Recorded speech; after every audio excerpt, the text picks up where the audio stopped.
DAX Sports Cars is a name synonymous with performance and innovation, but today we're shining the spotlight on two legends who took that legacy to new heights. Literally, meet Gary Sanders, renowned engineer, fabricator, former founder of XCS Designs, and Duncan Cowper, former DAX co-worker with Gary and a world-class racer. Together they worked to develop many DAX cars, including the Russian DAX Cobra replica. One car that they had worked on developing is the insanely powerful turbo Hayabusa DAX Rush. This is the platform in which Duncan secured an incredible 9th place overall finish at the legendary Pikes Peak International Hill Climb. This is the story of friendship, engineering brilliance, and motorsport glory. Duncan's DAX Rush is no ordinary car. Under the bonnet is a turbocharged Hayabusa engine, originally designed for motorcycles, but now pushing this lightweight beast to its limits. Known as the race to the clouds, Pikes Peak has tested drivers for over a century. The course is a staggering 12.42 miles long, with 156 corners and a finish line sitting at 14,115 feet above sea level. For Duncan, it was the ultimate proving ground for his DAX Rush. High altitudes rob engines of power, and the turbocharged Hayabusa needed to deliver peak performance under grueling conditions. This is a bit of the backstory. Now let's go for a visit with Gary and Duncan in Gary's shed. Well, greetings world and greetings Seven Spot Jim here in Vancouver, British Columbia, where it's a horrible wet winter day. And today we're broadcasting from lovely England. Are you guys in Essex? Is that where you guys are located? Yeah. I come all the way from Hertfordshire.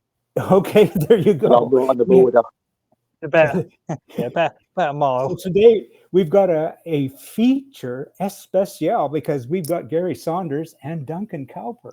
And these guys have known each other for, what is it, about 40 years now? Yeah, probably about 40 years. Yeah. Well, you guys share a whole bunch of history. And as I said, I'm going to be the fly on the wall while you guys have a conversation. So I'm going to turn the show over to Duncan because you are now our show host. Yeah, I mean, a little bit of background. I mean, I started DAX when I was probably 16, 17, used to go work on my little moped. I went there as work experience initially for 3 months and then got offered a job and sort of working underneath Gary and a few other like-minded people, shall we say. And we had a lot of life lessons. Most of them taught by Gary. Well, he was my bitch.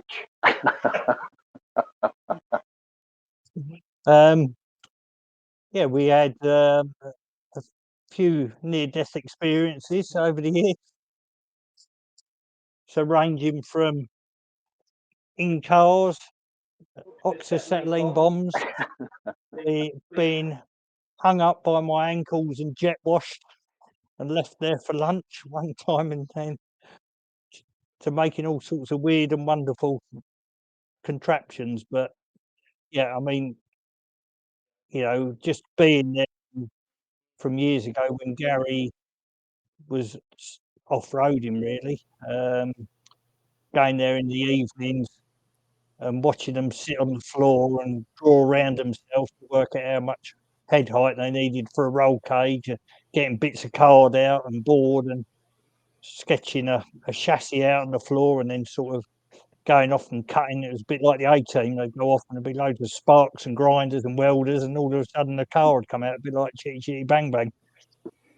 That was in the days where before you had CAD and everything, wasn't it? And we just literally, we would do a drawing, a full-scale drawing on, like, say, 8 by 4 sheets of plywood of the car. We'd have a side view, a plan view, and an end view, and then we'd send that to the tube benders, and they'd bend it for us. Yeah, it was a bit of an experience, but this was the early days of DAX Sports Cars. Some people might remember.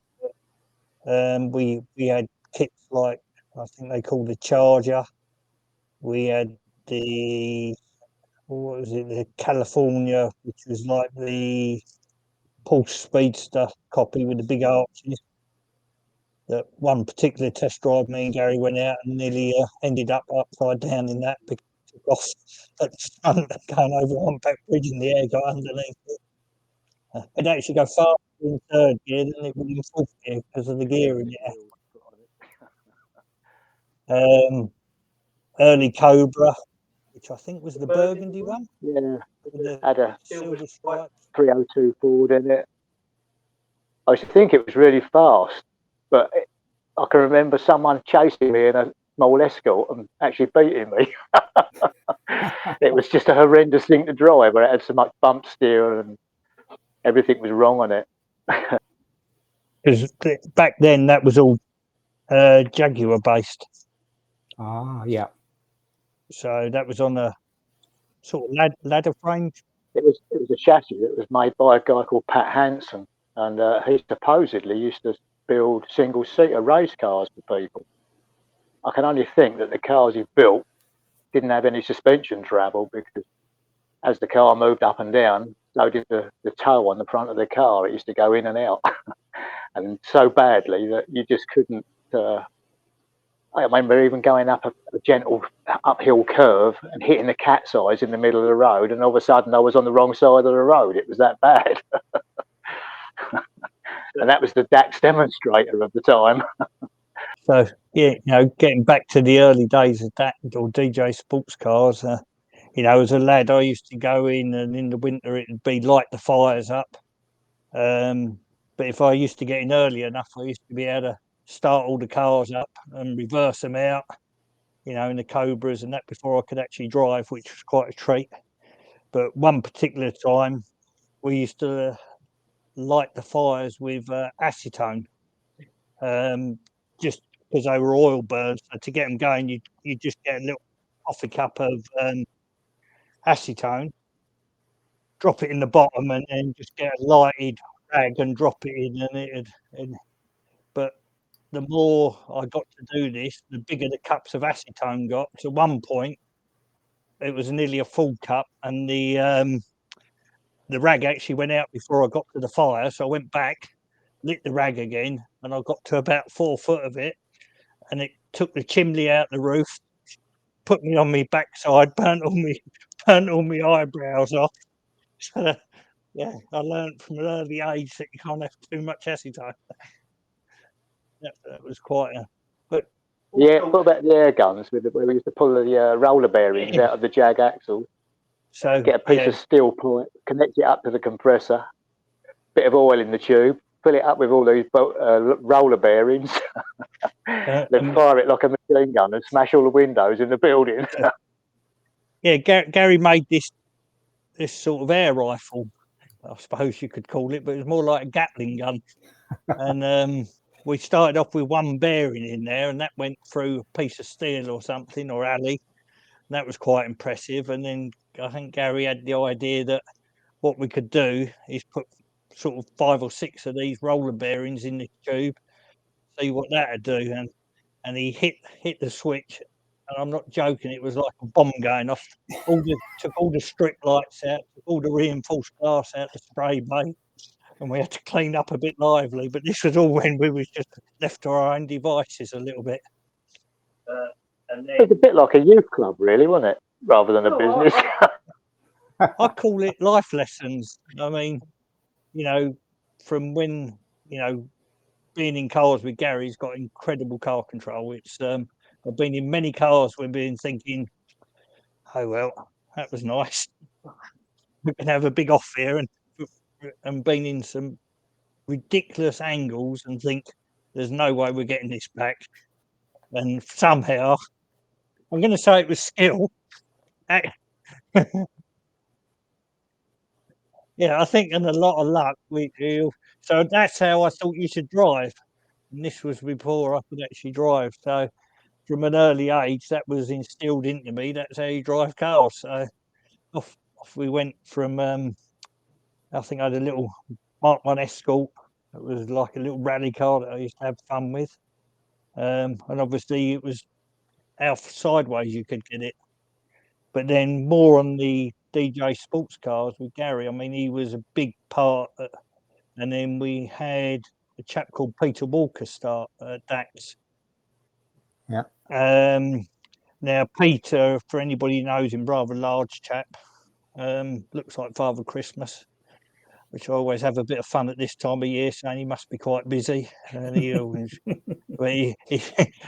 Peter's a sense of humour is very dry. If you can make him laugh, you're doing well. So Peter came along, and I think me, Gary, and the rest of them were probably a bit unorthodox. They used to call me with the way I went about doing things, but Peter was very precise, a millimetre here or there, which was quite frustrating sometimes. Or even 0.2 or 3, quite often of a millimetre. So, but I think it was when Peter started that the cars really started to become nicer cars to drive, with suspension set up and bits and pieces like that, because some of the early ones, like Gary said, were a bit of a handful in the early days.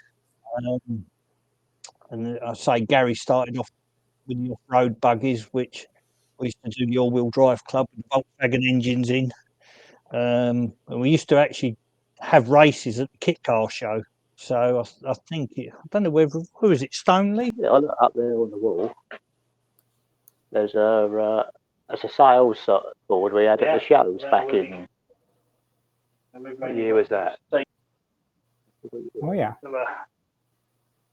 There's a year on there somewhere. Oh yeah, 86. 1986. From so £995 plus VAT. Yeah, for a chassis with the body panels. and that was all the for your off-road racer. That was. Yeah. So yeah, they were good days. I mean, we had all of our demonstrators would always be the biggest and baddest that you could fit. That was Of course they were. DJ Sports Cars. You know, I think because we used to have two departments. We used to have the welding department. And my job when I first started at DAX was breaking all the Jaguars and stripping them all, reconditioning all the parts and spraying all the chassis with hammerite back in them days. And we'd have a spray shop maybe with 30 chassis lined up as fast as we could paint them. They were going out, weren't they? Yeah. In the early days. And that Charger, was it? In the early days? Yeah, the Charger was a kit that Brian, the governor, yeah. Not many people will remember because it wasn't a brilliant car. Well, Brian bought it cheap because the company, I think, had sort of gone into liquidation, and the moulds were all there. There was a Charger 1 and a Charger 2. I think I remember. They were both Volkswagen floor pan based. You just put them both on a standard floor pan, and they were horrible, weren't they? Yeah, I think Gary taught me a lesson once because I said, "Can I have a drive of it?" And I wasn't supposed to really, so I sneaked out and up the road, and I ran out of petrol, and they made me push it back on my own. This is when it was only a Volkswagen. It was made of fiberglass, nice and light. Then we all got in a little bit of trouble for having too many tea breaks, so they moved the welding shop and the fiberglass shop all over to one place, so we could all be kept an eye on. Which it worked to an extent, but not probably as well as I thought it was going to work, because it was like the Great Escape. You'd be working on the lathe, and people who knew what you were up to, but we'd been making all sorts of gadgets for petrol scooters and things that weren't anything to do with the DAX or anything. And Brian had come in, and you think, oh, I've been caught this time, because he didn't really know what all the bits were. You could get away with it as long as you was convincing you were still working. So yeah, we used to make all sorts of weird and wonderful machines. I mean, Gary, for the people who don't know, but went on to become world lawnmower champion as well. Yeah, so that got built there, possibly in some of Dax's time, maybe. But Brian was really good. He would let us, we all had the keys to the workshop, and we could stay in there as long as we wanted. We could go in all weekend and work on our own stuff. Quite often would knock off at 5 o'clock and still be working on my own stuff till midnight. And I built several motorbikes there, several rushes, like the Rush with the turbo and engine in, the Rush, the first 4-wheel drive Rush that was ever built. I built that there. With regard to the rushes, I'm keen to find out about the camber compensation. How did that come about? Well, that was Peter. Peter Walker. We were always having this issue with, especially on the Cobra, the rear independent suspension on Jaguar suspension. When we used to shorten it, it made things worse. As you shorten the arm and the drive shaft on the old-fashioned Jaguar, for every inch of travel, it pulls on even more camber because it's driving a tighter arc. And when we started using low-profile tyres, it would then start to pull on too much camber, and in a corner, it would, if you hit a jump halfway through a corner, it would pull on the lower camber, and then it would break traction on the back, and you had trouble keeping it in a straight line. So again, Peter come up he went on a way on a walking holiday, and it went through his mind that a simple way of keeping the camber consistent, even with suspension travel, and he came back with this funny model that he'd made over his holiday of how to do it. We were all sort of quite, disparaging of it, thinking, "Oh no, I can't see how that's going to work." And then he just gave us some rough drawings. We made one, put it at the back of one of the rushes, and believe me or not, it did actually. In fact, it understeered them because it had got so much grip on the back. Yeah. It was working so well. Then we went from there. Yeah, between sort of Peter and Gary and ourselves, like Peter was, like I said, very, very technical and could come up, but maybe not be able to stitch 2 pieces of metal together very well. But with Gary's, he'd look at something, right? Yeah, I can make that, and off he'd scurry into the welding shop, and like I say, there'd be sparks and grinders and banging, and all of a sudden something had come out, and we'd bolt it on the car and take it up the road and try it. But as I said, with Brian, to be fair, in my early days, there was when I built a CVH powered Rush first, which was done with a very lightweight tube. We bought some lightweight tube to make a bit of a special one, and we did that, and we had a CVH that lasted, I think, about 3 months in the car. We sprinted it, but then I did a bit of a deal with somebody for a Cosworth engine who somebody had brought a engine into DAX and then decided he wasn't doing it. It was all in parts. So we built up the Cosworth engine, and then we went sprinting with that, and that's really when we started to make inroads into the other sevens that were out there that were running all the Vauxhall engines at the time. You had a lot of Westfields and other cars that were sort of fairly well developed, I suppose, but at the time there wasn't many people running DAXs, so it was hard to get suspension and set up sheets off anybody because there wasn't many people out there. Whereas with Caterhams at the time and Westfields, there was a sort of a sheet where you could say, right, if you're running a Vauxhall, run this amount of tow and camber and springs, and away you go, and you've got a pretty competitive car to start with. But with us, it was quite a hard battle to compete and show that the DAX was actually better handling than all the others. So we had to go out and beat everybody really to prove that, which I think we did, didn't we, Gal? Yeah, it's brilliant. There was a lot of people who were unbeaten that we went out with the car and beat those, and then they disappeared off into other forms of motorsports. And we back in sort of 97, I think it was, we had traction control from a company called Race Logic at the time, which was a very, very basic traction control, because I think Gary and Peter possibly went over to Germany when we first bought the Rush back. What company was it? But Jürgen Moore. Jürgen Moore.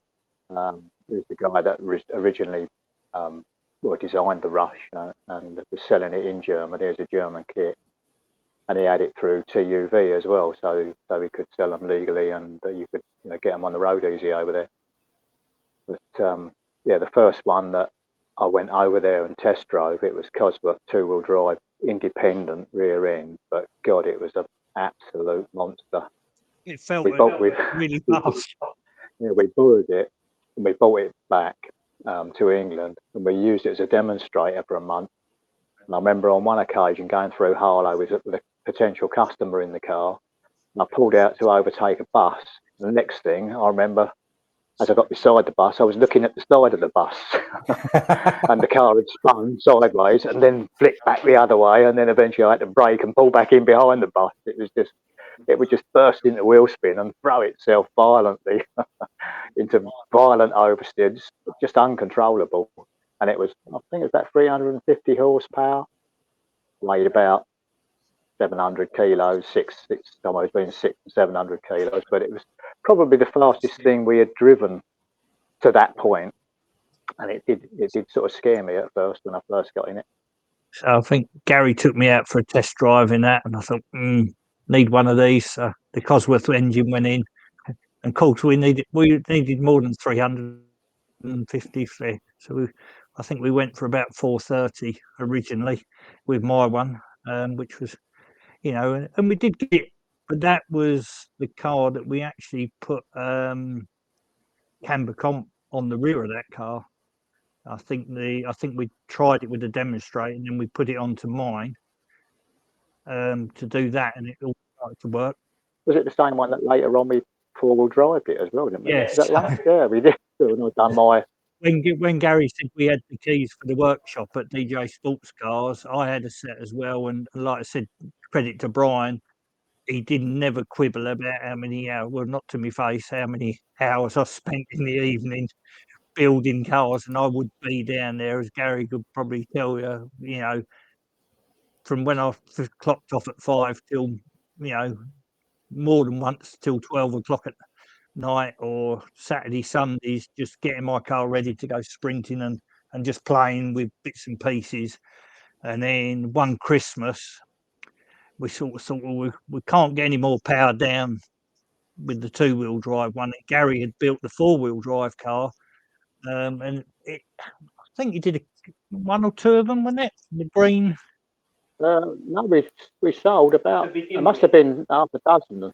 But at that point, I'd done one for myself. It was only because my brother worked for Panther, who used to be just up the road, and they were doing the Panther Solo, which was 4-wheel drive.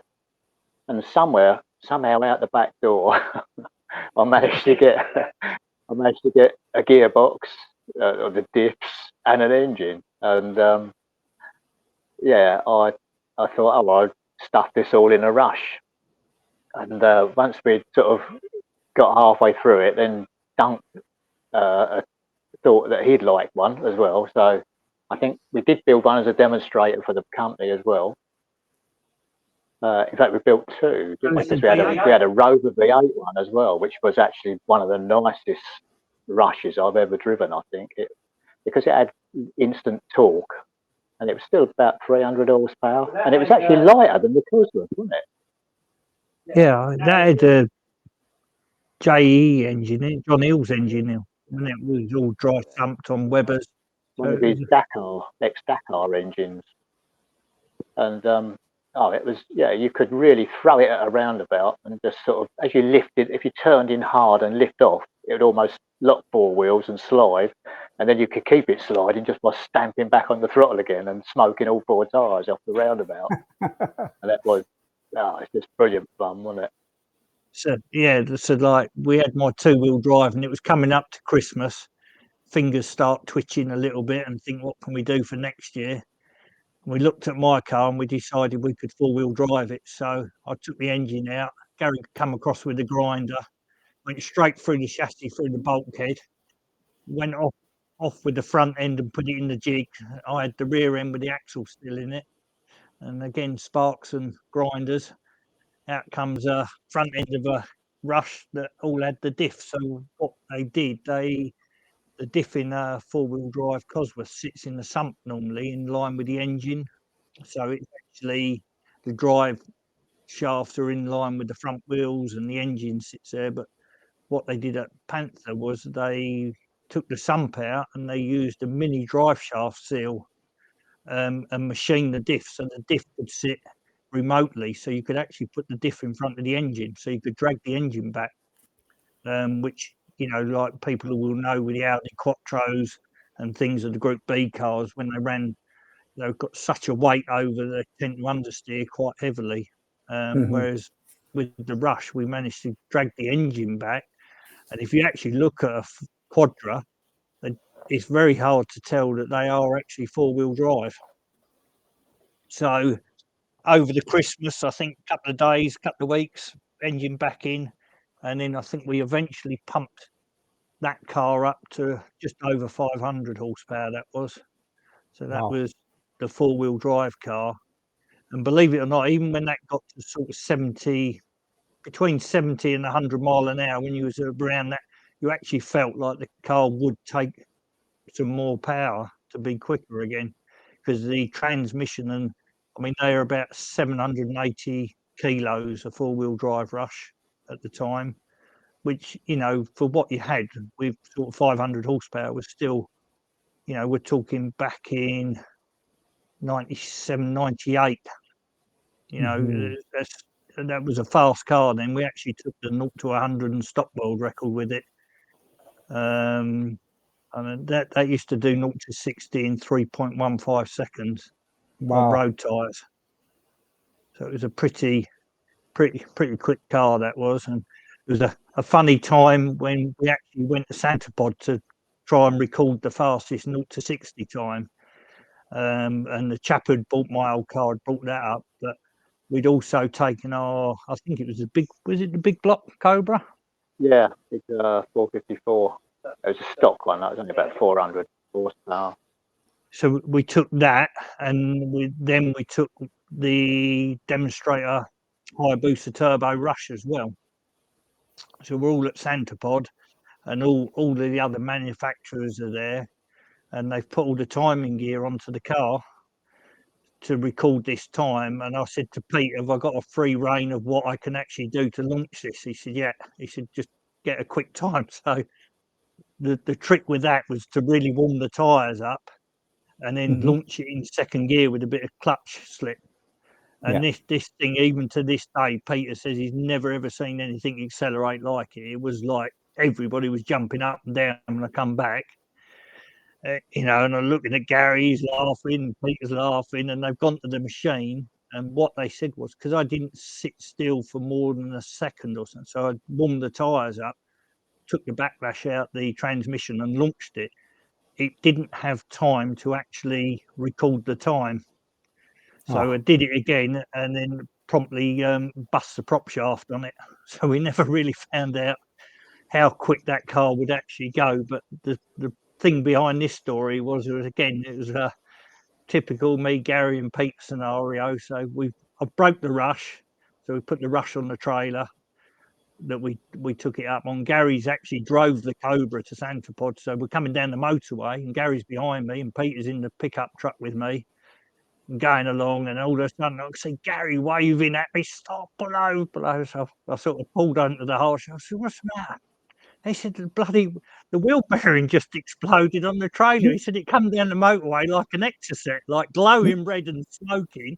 He said it nearly hit the Cobra. It ended up in the headlight, didn't it? It was still sitting in the headlight shell, smoking. I'm looking back at Gary, and I see the Cobra. Said it did actually, and it was sitting sizzling in the headlamp bucket. And it was still the bearing. wheel bearing. The wheel didn't fall off. I think it was only the brakes that were keeping the wheel on. So we readjusted where the Rush sat on the trailer, so that was all right. Took the other wheel off and come back with just two wheels rather than four wheels on the trailer. And I was saying to Pete, I said, all we need to do now is roll the van. And I said, we've got the full set of this. You slow down, Duncan. So yeah, I managed to break the Rush, the Cobra, and the trailer. It was only the van that survived.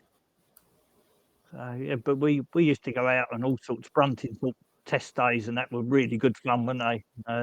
Track days with Total Kit Car as well, with Steve Hull. He used to organise some pretty fun days that we used to go out. I mean, again with the Rush once, that me and Gary, he drove the Rush up to Silverstone once with his friend Steve in the car, and I took mine up on the trailer, and I think it was, what was the South African? The South African 7. 7. What was it? I I can't think remember its name now. it was almost an exact copy of a Caterham, but they'd got some of the F1 test drivers as their test drivers, and they've got all of the marquees and everything else up, and we've sort of just tagged along, and they were launching the new GT3 Porsche as well on the day as well at Silverstone. And in the driver's briefing, they said there'll only be one car going around with headlights on. Yeah. So, you know, and he can overtake inside and outside. Birkin, wasn't it the Birkin? Birkin, yeah. Yeah, it's still, I don't know whether they still, but they'd spent a lot of money. But as this chap was saying, you know, the only person to be overtaken with their headlights on, this Steve just looked across at me and just smiled. So we'd sort of gone out and we behaved ourselves for a little bit. For a while. And then I came onto the start-finish straight, and we lined up, I think it was 3 of the new GT3 Porsches, and absolutely battered them down the start-finish straight, because I think my car at the time was geared for 156 or 157, which it hit the limiter down the start straight at Silverstone, which was the Hayabusa turbo, and also went past this little Birkin as well, to the disgust of all of them, because all of their customers came running over with their name badges on, asking whether I'd actually take them out in the car. Yeah. Out in our car then. So, again, Gary was, you know, I mean, the weather was dreadful. I mean, and he drove it up there. The Colomb's one up there, then I suppose a turbo. And yeah, it was pouring them with rain all the way, no roof, a crash helmet on, open face crash helmet, and all the way back from Silverstone. But again, that's, you know, from Gary's, you know, me racing with, you know, when I was a little lad with Gary, you know, learning all of this sort of stuff. You know, doesn't matter what the weather is or whatever, you just go out. You know, all of my sprinting, I think back now, I had no mobile phone, no mobile breakdown covery. Drape the toolbox. I used to put my toolbox in the footwell, drive to a meeting, race, and just come back, drive it back home again. Oh, it's just like bonkers, really. But we used to do. Yeah.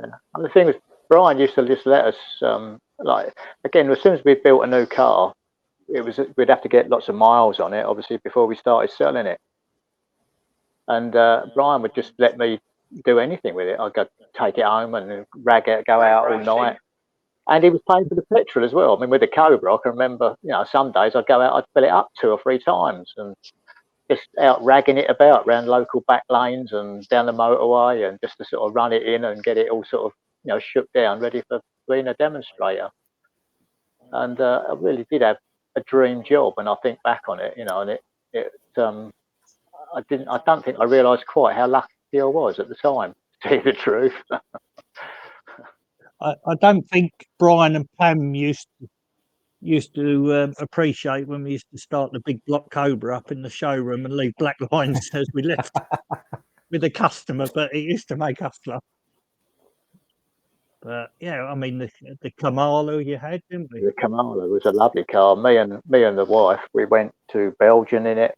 We went, we drove it right up to York, I think it was once as well. Which is again, and it was a really practical car. Actually, it was you could get quite a bit of luggage in it. It was waterproof. It had a heater, and the doors in the summer, the doors would come off and go behind the seat, and it was so aerodynamic. Even with the same engine as we had in the Rush, the top speed and the acceleration at the top end of it was much greater. Do you remember when we were taking it around Bruntingthorpe? As you were going down, we thought we were blowing it up. There was big clouds of dust and smoke coming up behind it, wasn't there? But it was the way it actually picked up all the dust and everything off the runway, unlike any of the other cars, because it didn't have sort of ground effect. well, it was a full flat car as well, wasn't it, underneath?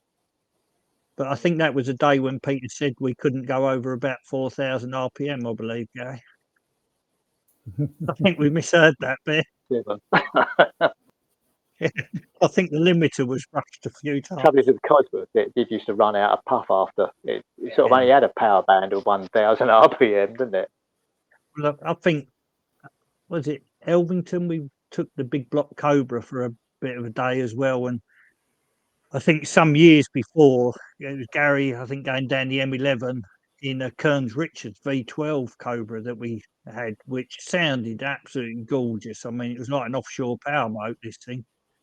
And it come in back after going down the M11. Don't know what speed it was, but it was probably just a shade over 70, I would think. I had to put another figure in front of it. In front of that. And the centre stay fell off the mirror. It couldn't get back on. I'm thinking, what's happened? And realised the amount of pressure that was on the screen was actually bending the screen back. And then you sort of look at what holds the screen on, and it's just some brass. I can say for sure that Cobras in the day, when they said they did 200 mile an hour, it certainly weren't with a windscreen on. Yeah. I think you'd be wearing it. And the thing is, with the Cobra, the air gets in the back of them as well, and they actually get very light. So we was up at Bruntingthorpe, and I said to Gary, I said, what sort of top speed can we do? He said, I wouldn't push it much over 180, the windscreen. And I what was that chap's name? It was the Pen Roberts. His mate, I can't remember his name now. He had like a handlebar moustache. He was like this kit car reporter, and he used to.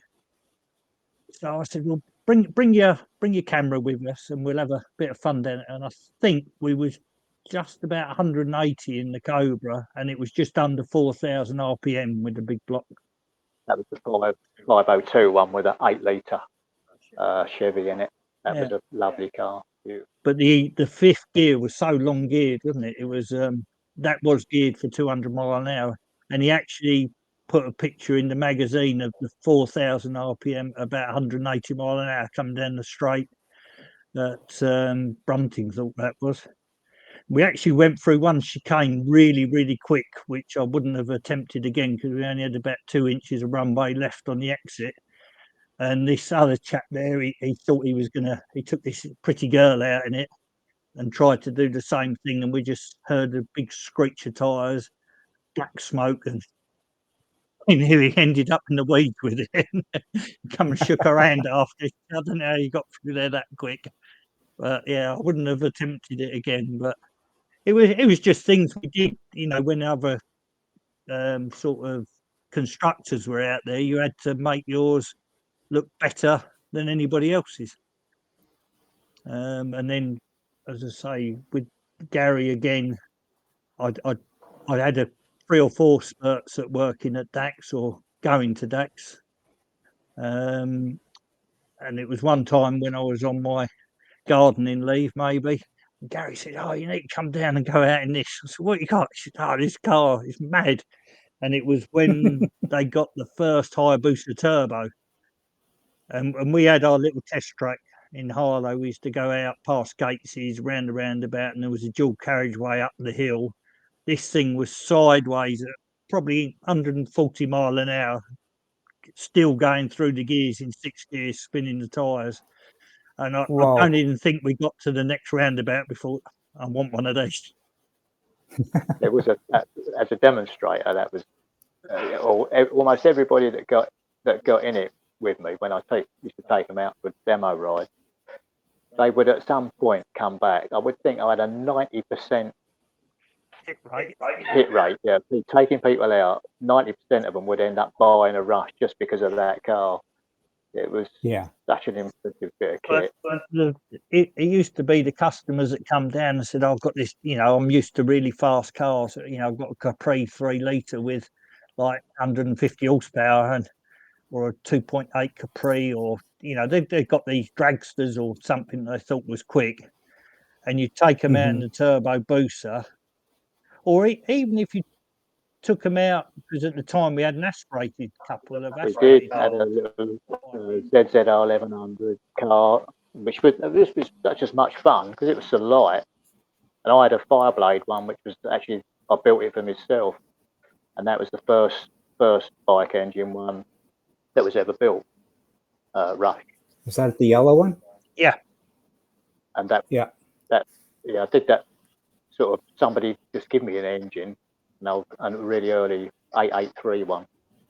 But even that, with that small engine, it was because I'd made, because it was a non-production car, I actually lowered it even more than normal, and then I made everything half the thickness, so it was much lighter. It was getting on 500 kilos, I think, in the end. Wow. And the acceleration, when you were one up, the acceleration and the braking as well on it, because it was one of the first early camber comp cars as well. Camber comp with a Didion beam, just like Dunk's car, really. And that was so much fun. I ended up selling it, and it went to Belgium in the end. I think it's still over there now. But and I did later on. I did for a bit of fun. I did find a Bell Jet Ranger turbine. And I thought, where should I put it in? And there was another Rush chassis sitting there. So it went in the Rush, and I got it running. But what do you do? Where can you drive it? You can't get it through IVA because of the noise and the emissions. And but it was totally mad. It was just a bit of a bit of art in the end, and just took it to a couple of shows, and then in the end I pulled the engine out in the end and sold it to a Greek guy who put it in a speedboat, and that makes sense. And I put a booster engine back in the car and sold that to a French guy who's still got it now, and he does track days with it. I mean, if you think about the early days with the Hayabusa turbos, I mean, I was used to a 500 horsepower four-wheel drive COSI 7, which, even now you'd get in that and it would still be fast. But I can't tell you the difference in a Hayabusa turbo in power and performance. It was like being in a spaceship. It was just the way it went through the gears was just ridiculous. And it's the weight as well, though, isn't it? Because of the lack of weight with a bike engine, it's that you can't. I don't think you can never match a car engine with it because all of a sudden you've got no weight. All of a sudden the cornering and the braking goes tenfold up as well. You'll never. I don't think you'll ever build a car engine 7. I mean, have that same feel. It was like my COSI, wasn't it? It was just people used to laugh because I used to have 2 gearboxes for the four-wheel drive. I used to blow third gear out of it quite regular. So I'd come back and broken it again. And everybody would go, "Come on, out it comes!"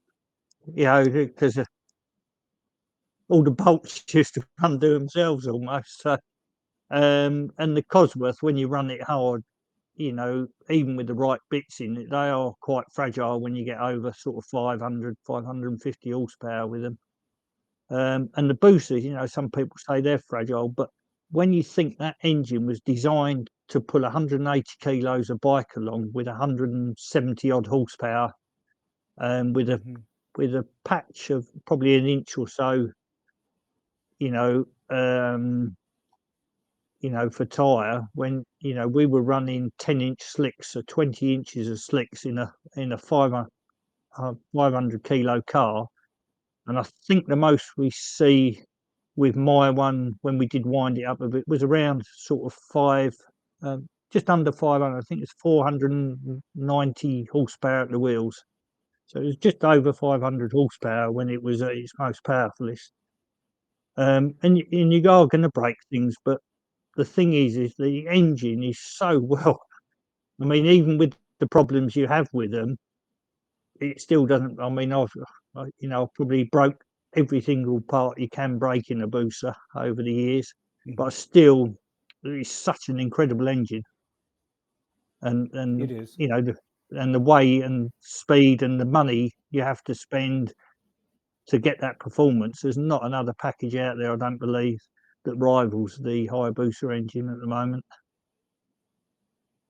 And then, as I say, going back with Gary and his mad ideas, we had this thing of maybe going to Pikes Peak, and we sort of got a couple of partners on board to help us and sponsors, and it wasn't getting out of hand, but the whole background of us going to Pikes Peak was with my little car that I'd built at home and sprinted, and it's little 7, not a big factory effort or anything. So I sort of, with COVID and everything, it all came down a bit. And we had a little thing, and I said to Gary, "Would you be up for helping us if we can read these rules?" Which, when you look at the rule book, it is quite intense for Pikes Peak. It's enough to put you off, really. And neither me or Gary are very good readers. But we can look at pictures and say, right, we can make that, and we Gary again sketched something out on a piece of paper, and we sent this to Pikes Peak, and they said, yeah, if you can do that, then. And then we got involved with Sean at MK and Neil, which I've known Sean since he was probably 4 or 5 again, because my best friend at school, was his older brother, and then he got into kit cars and that later on. And Sean at Neil at MK sort of went, above and beyond to help us, because mine's not an MK, but they've got a love of the kit cars. Some people have just got one brand and want to see people fail, maybe, but Sean Neil's attitude isn't like that. They're willing to help, and they'll work on any sort of kit car. Well, I even do work for them now as well. Yeah, Gary does a lot of work for them. Yeah, lovely gas tanks. Yeah, he does. He does all the mods on the stumps and the axles and diffs. And as I said, that they were more than kind enough to help us with. We got a cage, and then we had to make it to Pikes Peak. But it was all done in this garage here, which I should show you some of Gary's toys, really. So that one's for sale. I mean, when I get the engine back in it, at the moment I've robbed it did have an LS3 in it, which I've taken out, and now I've put an LS1 in it, and it's still got a 5-speed manual gearbox. And I've put the LS3 that's in the other hot rod now, with one of those 8 HP ZF gearboxes that all the drift blokes are using, and they use them for drag racing as well. There's a turbo Lamic ECU which controls it. You can even have a clutch pedal on it, so you can launch it on a clutch, and then let it change automatic, or you can have paddles. Yeah, and really, it's the thing to have apparently at the moment. Everybody's using them. But yeah, he's a bit of a wizard, is our young Gary. Yeah. Understatement. Yeah, Amazing guy. I wouldn't have been able to have done half the things I've done without his help. That's for definite. I still don't know whether I forgive him for hanging me upside down and jet washing me when I was about 17. Well, I laughed anyway. But you were only 16 then, weren't you? I was about 28. I could get my own back, because he's standing right by an engine hoist, and I'm a bit bigger than him now.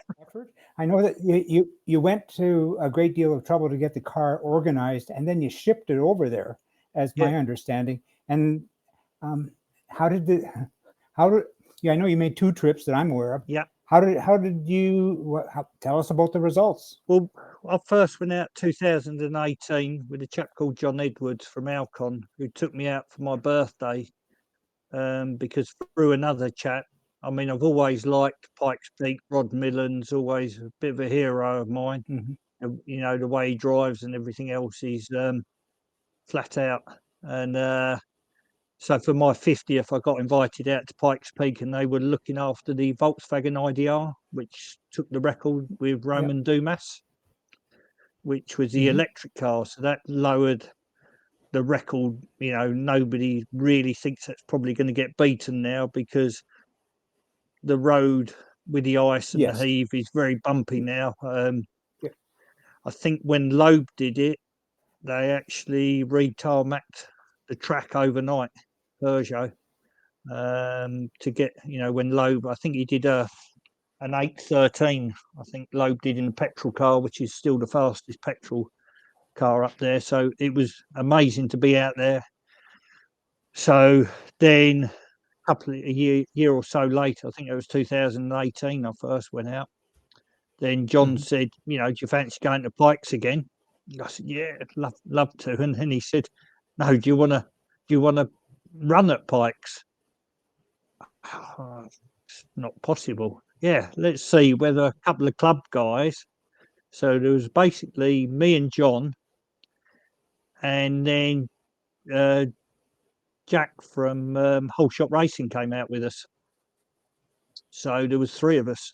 But we went out and we went through all the regs and met with the organisers, and they're very helpful, and you know, they're so nice. The help that we got out in America is unbelievable. To a point then when we started to build the car, got the car ready, had a few issues on lead times with a few bits. The car was supposed to fly or be boated over in, I think, the beginning of March. But we still were waiting for a few bits, so we missed that. Literally missed the boat, as I say. And then it turned out that because it was only 1,500 high, it would actually fit in the cargo hold of a passenger plane. Oh wow! So it actually flew out in a Virgin Atlantic passenger plane, which, to the price of £11,000 that was to fly the car out, which took my little budget of my race budget out the window a little bit. But I was so far committed that we were just writing checks. That's a lot of plaster. Yeah, we you know, there's so many people that helped us. We couldn't really. There was no choice of not going, so it was going to go no matter what happened. And then the car landed and then got shipped to Denver, and it was looked after by Rob Holland at 3R Racing for a few months. Then we went out and did the tyre test, which is about a month before Pikes Peak. And first run up the hill, we're doing driver's briefing at the top, which is Devil's Playground, which is about 13,000 feet. And as we're having driver's briefing, was sort of sliding about on the ice and the snow, and you think, oh, they're probably going to wait until this all defrosts before they get us underway, and turn round, the green light comes on the track, and that's it, line up and go. So we had a brand new set of sticker slicks, which we had no tyre warmers for them, and everybody was saying you know you should run your road tyres really, but the hill climb tyres we got are very soft, and I've only ever had slicks. I've never ever owned a set of wets, so I do know the car on the slicks. So we lined it up, and there's a bit of video somewhere with it trundling across the frozen car park to the start line, and the stickers are still on the tyres. And the first launch we did, we just sent it full send, and it survived, and I did. So, but the hardest thing, we were mapping the car from the UK, because the turbo speed has got a limit of 168,000 RPM. And because of the altitude, you've got no air to push against. The turbos can go supersonic, you know, they can go just way over, and then the impellers come off them. And I think we reached 194 on one of them, on one of the runs, before we actually got control properly of the turbo speed, which was done by a chap called Sam Boardman. But we were actually Bluetoothing off my computer by mobile phone back to the UK and mapping the car, and then he was modifying the map for me live, and then we'd do another run. And the Americans and everybody thought this was balmy. They thought we were trying to make a phone signal, and when I said no, it's my mapper, and they looked on the computer and could see he was moving everything live and tuning the car, they thought that was quite cool. So, and there's a lot of people did some calculations, but the car literally started on the second start of the car, and it didn't miss a beat. So practice went all well. The car didn't, nothing wrong with it at all. Come to race week, we qualified, I think 12th for the, or it might have been slightly higher than that. I think it might have been 20th or something like that. But I think the first year we finished 12th, and we did a sub 10 minutes. We did a 9:57. But there's only been, I think, 6 or 7 rookies in 102 years that have ever broken 10 minutes. So it's a very small club. Sebastian Loeb being one of those as well. Wow. You know, none of them were back plastering on the Wednesday after landing. You know, we were proper, you know, rookie. So it was that was quite good. And then I wasn't going to do it again because I thought we can't replicate what we did, and we left the car out. But then again, there was so much help from America, and we met up with a chap called Aaron Kaufman, which some people might know off Gas Monkey, who's a very good friend of a chap I was staying with, which is Bob Boileau. And again, the help you get is just mega. But what we wanted to do was this funny little car. Everybody talks about 1,000 horsepower and the rest of it. We actually detuned my car for Pikes. I think on the start line we were running around about 340 horsepower at the wheels, and I think by the time we got to the top we were around about the 280 to 290 horsepower. And it's more about learning the track. I spent months and months on the sim learning the track. So this year it was completely different. With the first run again at the top of the hill, we set off, car felt pretty good. There was a couple of little judders through the clutch pedal halfway through the run, and we thought, well, I don't know what sort of, going on. And then we got 3 corners from the end. There was a big bang. It don't sound good, and we actually broke the input shaft or output shaft in the gearbox. But the double gear held it together. But I looked down, the oil light was on, so we ran for nearly a minute without any oil in the motor. Got it to the top of the hill. Sat up there for about 2 hours while practice was completed. Came down on the record truck, got the car back down into Denver, and I think we started pulling the engine out around 12 o'clock in the afternoon. But what we had to do was we had a spare engine, but it wasn't the same spec, so we had to strip both motors down, swap which good bits we could rescue out of the race motor into the next motor, and that was with Jack Frost as well. So me and Jack spent all night, and I think we fired it up about 12:05 in the morning, and drove it onto the trailer, and then we had an hour's drive back to our apartment. So we got back to the apartment around 1 o'clock, and my alarm went off at 2:30 to get up for qualifying. So we might have had 3/4 of an hour in the bed, I think. And then we went for qualifying. We qualified 22nd, I think, which we had a slight oil leak when we was concerned that it might burst because we couldn't actually find where the oil was coming from. It was going on the exhaust pipe. So on left-handers, I'd get a big puff of smoke. And at Pikes, you can't really make a mistake. If the oil, if we had an oil line going, it went onto the tyres, it's quite big consequences there if you do have an off. So we was a bit conservative in qualifying. We found the oil leak.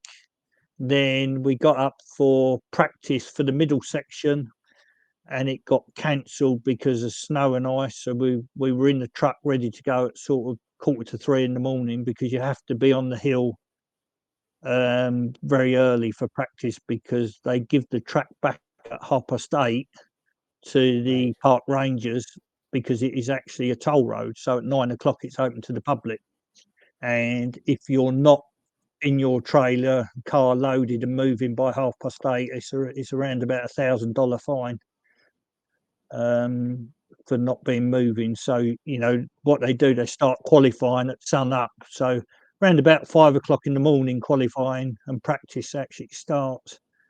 So for the middle, so we went we got up to practice for the middle section, and all our phones went off because you get a text from Pikes Peak saying it's been cancelled because of snow and ice. So that was good. Everybody went back to bed and had a nice sleep. And then we optional Friday test, because everybody had missed it, and it was absolutely piddling it down with rain. It was like blowing gale, and it was quite miserable. So we turned up there in the dark, and we think, I haven't done a lot of running that week, so whatever running, and it might have rained on race day. So I said, we're going to run the car no matter what. So what we did, we got the race tyres from the year before that we ran on, and I managed to get hold of a tyre cutter, and I cut some grooves in some slicks. So we sort of made a bit of an intermediate tyre, because I didn't want to waste a set of full slicks, because we didn't have that many spares. So we thought we'd just run something that will get us, because they won't let you run slicks in the wet. So you have to, show them. And they sort of asked me whether this was the manufacturer's guidance for cutting, which I said yes to, obviously, because that's what they were. They weren't just cutting the garage the night before. So we ran them, and in qualifying, in practice, we was actually second overall. We were 6 seconds faster than the next unlimited car, which were some of the Porsches and that were running on full wets. And the only car to run faster was Roman Dumas in the electric Ford pickup. So we sort of got quite a lot of attention that day. So I was sort of hoping it might rain on race day. And then we turned up on race day. We had a few issues. We went to load the car the night before, and noticed that when I moved the steering, there was something not quite right, and one of the wheel bearings had gone out, because there's some funny shims on the camber front suspension that have a habit. I mean, this has been fine for 9 years, this wheel bearing, and it decided to break at Pikes Peak. So I took it apart. It runs a Sierra bearing. So I thought, that's all right, my spares. I've got a spare bearing. Strip it all out, get the new ones out, and they give me a Cosworth bearing rather than a 4x4. So it was a different size bearing, so it didn't fit. So I sort of looked at the sorry bearing that was on the floor, and I thought, well, you're going to have to run again, I'm afraid. So we cleaned it in some petrol, greased it up, re-shimmed it, put that back in, went to start the car up, and the lift pump packed up. It sucked a load of the foam out of the tank. So we stripped the fuel pump out, rebuild that, and then we had it up there. And then on race day, a couple of cars had some offs, and then for some reason it just got horrendously hot, and there was 16 cars that failed due to overheating. Now these are cars that have run at Pikes many years, but it put us probably 2 hours behind our run time, so it was even hotter. So we set off the line. Everything was fine. About 6 corners in, thread had pulled out the clutch slave cylinder out of the motor, and we lost the clutch 6 corners in. And then I started looking at some of the temperature gauges, and we had 104 on the water and the oil temperature stopped reading at 140. But because the water was so hot, it put the fan on, which then drained the battery because it's not designed to run flat out all the time. And I think we crossed the line with about 10.8 on the voltage. And if it had gone down to below 10 volts, the ECU would have shut off. But we actually finished 9th overall this year.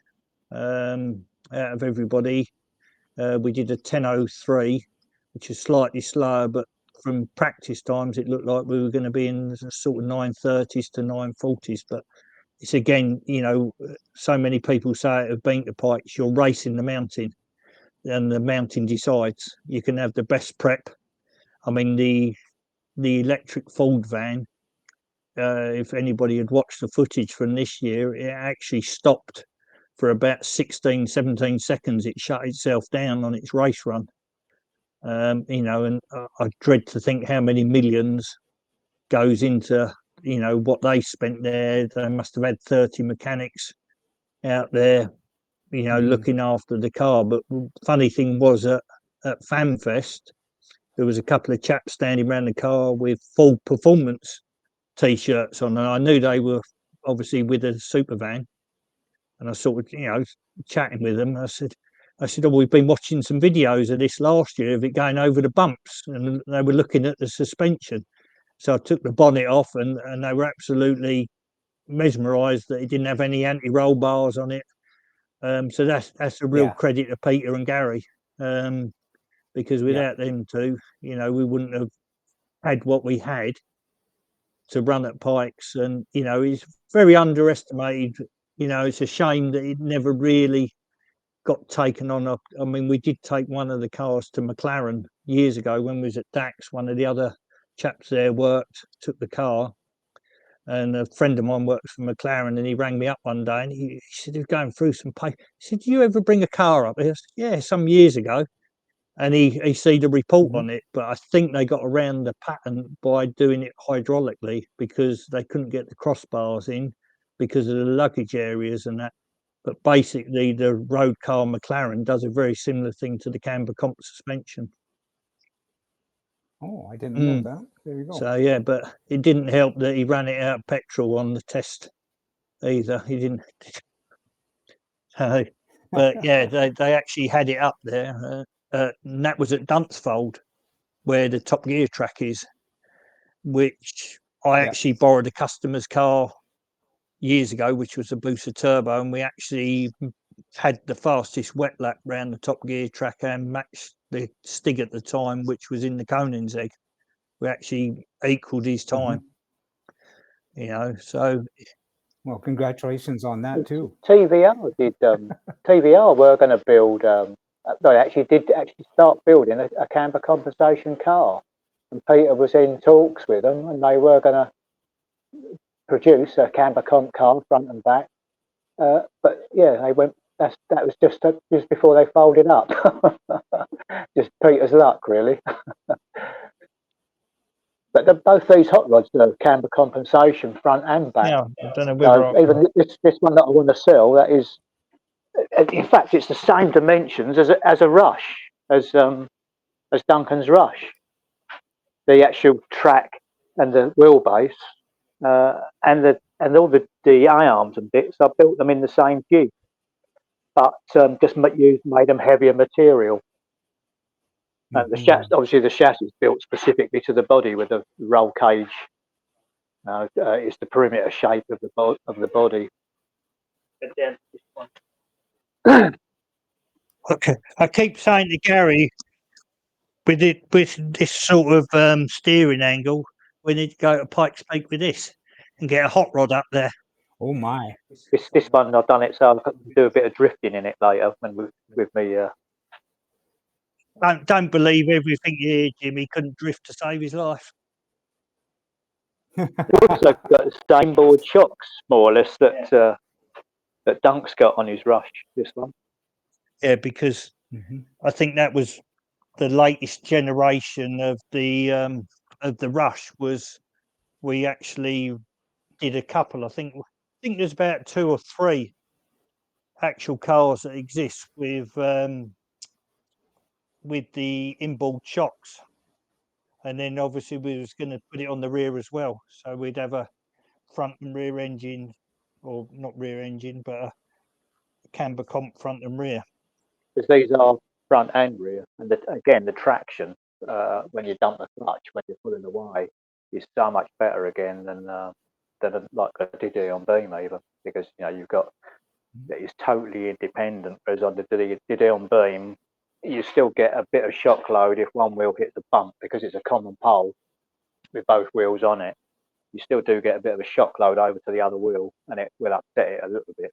Well, the DD on is actually one of the nicest, simplest ways of doing suspension, and that was why it was done on the Rush, just because we could, there's less components and it was more profitable, really. With the DAX product, we always had to be wary of not making something too complicated and too expensive, because we were obviously trying to do it as a business. But yeah, with a lot of these things later on, I just the cost doesn't come into it if you're doing it for yourself. So, but to credit to Peter and Gary as well. I mean, we ran one of the Rushes at a place called Cholmondeley Pageant of Power, which is a bit like a Goodwood thing, and we'd had mixed weather all weekend. And on my last run, I decided I was going to win the event outright. And unfortunately, it started raining when we went to the line, and we had, I think we were doing just over 100, I think, through a bit of a wooded area, but the rear wheels were touching 140, so we had a fair amount of wheel spin at the time and ended up in the bales. But it went in quite heavy, but the chassis and everything was absolutely spot on. It just bent the A-arms, and literally made a new set of A-arms for it. And because I always used to try and nag Peter to do something a bit more lightweight with some rose joints and a bit racier. But all of my cars that we ever raced was exactly what you could buy from DAX. I mean, I used to run Sierra brakes even on some of mine. Somebody else got in my car and said, "Oh, your brake pedal's a bit high." And I said, "Yes, for when they fade." Because I said, if you look at the bulkhead, there's dents in the bulkhead where the pedal used to hit the bulkhead when we used to lose the brakes. Yeah. But we didn't have anything that was really special on there. Yeah, that was a nice thing, I suppose, with the cars that we used to build at DAX. Nothing was that you couldn't buy as a customer. Yeah. Also, like the chassis, we'd always do the chassis out of CDS mechanical, so it's really stiff and rigid, and then we'd do all the A-arms out of thicker but softer CDS hydraulic, and that was the idea. The idea was so that if you did smash it into something, the arms would fold up, but the chassis would just be good to bolt, fresh A-arms on and go again straight away.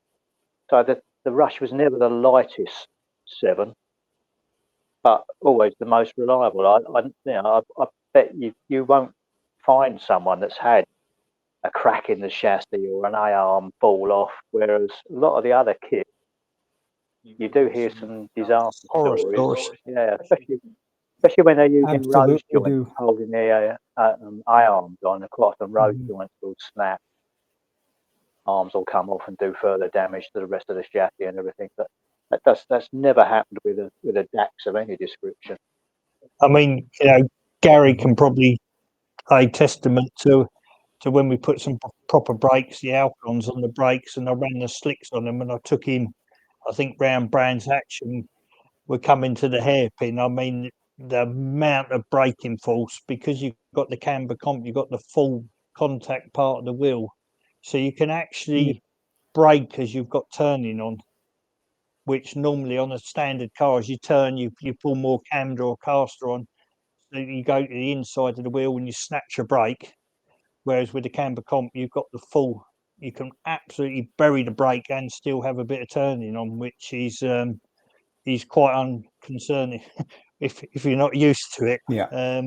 you know, we had a few test drivers from magazines drive the car, and because they're very softly sprung, the cars, and with a stiff car, you can go out and you can feel the grip, whether it's understeering or oversteering, straight away, and you can feel like you've got confidence, but the speed you're doing is not great. It just gives you really good feedback. Whereas with the camber comp cars, they're quite soft, and you have to drive to where the grip is, you know, Yeah. and that's a bit unconcerning for people who are normally used to Not race used to cars it. that are very stiff, and they think, oh, well, that's, you know, I'm not sure what's happening. And there was one instance when we was at Anglesey, we was doing something for car-on-car conversion, and I took my car up, but I suffer from rheumatoid arthritis at the time, and my hands and everything weren't very good, so I didn't really want to drive too much. So we took my car in the demo. The chap got in it and he drove it, and I was listening to it and watching.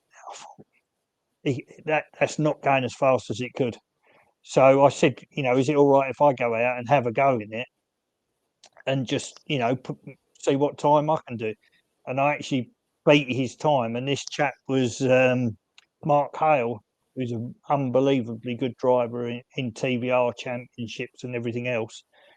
And the chap ran over to him and he said, oh, he's just beat your time. And me knowing racing drivers, that was enough to G him up to get him back. He said, I think I might need another go in that then. And he went out, and I think he was 2/10 off the outright lap record in his second go. There you go. Yeah. So, you know, and that was, and he said, if you put a proper seat in it, I'll break the record. So there are differences in them. But yeah, I used to always get ribbed about the car being a bit heavier than all the other sevens, but we were running a lot of power, and we never ripped a diff out. We never broke anything on the Rush. To win, you got to finish. Exactly, and that's a bit like Pikes Peak. You know, everybody's saying 1,000 horsepower, and we turn up with this little car with barely 380 horsepower. And you know, there's other cars there with 1,200-1,400 horsepower. Yeah, but it's all a testament to Gary and Peter's, you know, work back in the day. Yeah, it's amazing. All that time, and the technology is still leading the way. Yeah.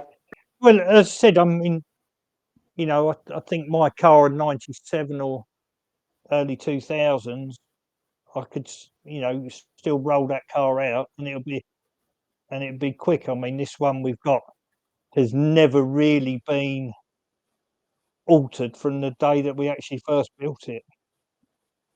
Yeah. You know, and it's one-time attack and done all sorts of other things. But the last generation was, you know, I did have something quite trick that we'd have liked to have built for a 7, but just don't know whether I've got the enthusiasm to go through all of that again. I know.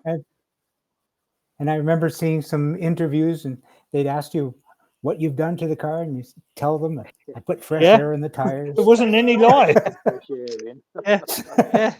I mean, it used to irritate people, but I mean, it was, you know, but again, that was probably a bit of tongue in cheek from learning from Gary when we used to go off-roading against all the people in the big 4-wheel drive cars and big motorhomes, and I'd be sleeping in an awning on the side of his tent. I mean,